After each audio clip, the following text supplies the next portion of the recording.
بسم اللہ الرحمن الرحیم۔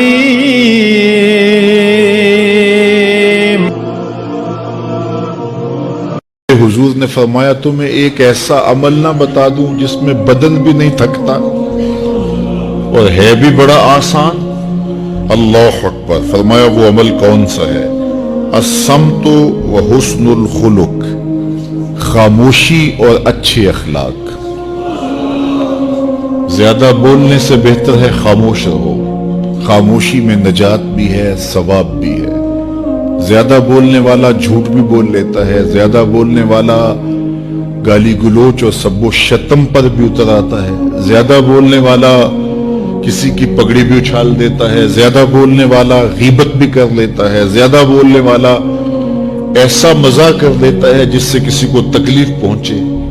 زیادہ بولنے والے سے بہت ساری غلطیاں ہو جاتی ہیں، جو تھوڑا بولے اس سے غلطیاں کم ہوتی ہیں، چونکہ انسان کے زیادہ گناہ جو ہے وہ اس کی زبان کی وجہ سے ہوتے ہیں۔ ایک روایت میں آتا ہے جب صبح ہوتی ہے سارے اعضائے بدنیاں زبان کے آگے ہاتھ جوڑتے ہیں، بی بی تو چپ رہنا، کیونکہ بولتی تو ہے اور مصیبت سارے اعضائے بدنیاں کو سہنا پڑتی ہے۔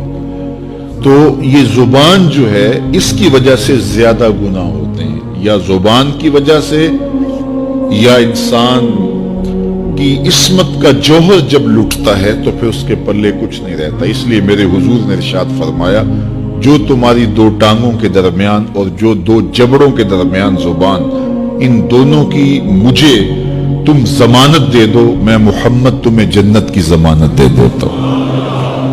تو فرمایا کہ میں تمہیں ایسا عمل نہ بتا دوں کہ جو بہت ہی آسان ہے، اور وہ کیا ہے؟ الصمت، خاموشی، وحسن الخلق، اور دوسری بات اچھے اخلاق، رویوں کی خوبصورتی۔ کسی سے ملو تو ہنس کے ملو، کسی سے بات کرو تو لہجے میں نرمی ہو، کسی کی عزت آبرو کا خیال رکھو، بڑے کا احترام کرو، چھوٹے پر شفقت کرو، مخلوق خدا پر رحم کرو، اللہ کی مخلوق پر شفقت سے پیش آؤ، رسول کریم کی امت پر رحم کرو۔ تو یہ ایسا عمل ہے جس پر کوئی مل بھی نہیں لگتا، قیمت بھی نہیں لگتی، بدن بھی نہیں تھکتا، لیکن نامہ اعمال نیکیوں سے بھر جاتا ہے۔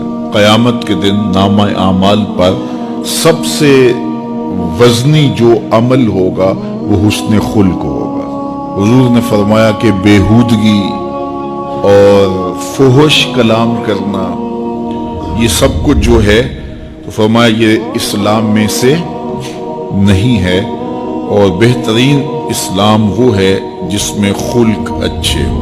حضور نے ارشاد فرمایا کہ جو حسن خلق ہے یہ گناہوں کو اس طرح مٹا دیتا ہے جس طرح جو مصفہ پانی ہوتا ہے، اچھا پانی ہوتا ہے، وہ بدن سے میل کچیل اتار دیتا ہے، اور جو برے اخلاق ہیں وہ عمل کو اس طرح فاسد اور ضائع کر دیتے ہیں جس طرح شہد کے اندر سرکہ ڈال دیا جائے تو شہد صحیح نہیں رہتا۔ تو عمل اچھے ہیں لیکن بدخلقی ان اعمال کی بربادی کا سبب اور ذریعہ بن جاتی ہے۔